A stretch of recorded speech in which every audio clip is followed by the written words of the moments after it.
Boring old Ozarks. There's nothing to do.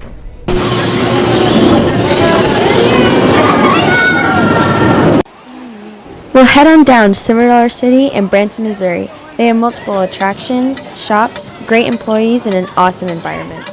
I'm here in Branson, Missouri at your famous $0 City. I'm standing in front of Brown's Candy Shop. Let's go check it out.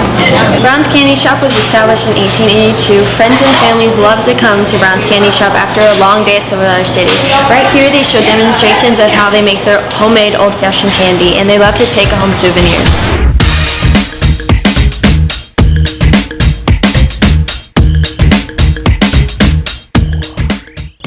Brown's Candy Shop has offered candy creations to millions and millions of people in over 100 different ways to help you find that sweet spot, and it's always a treat.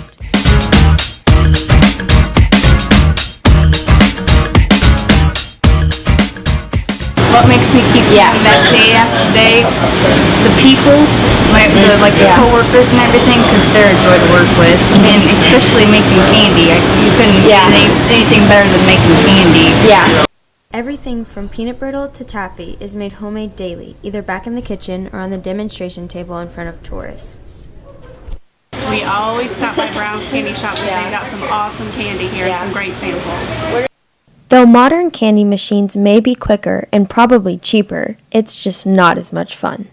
I think it's a good addition because it does do a lot of the old-time candy from back in the day, and it's really good.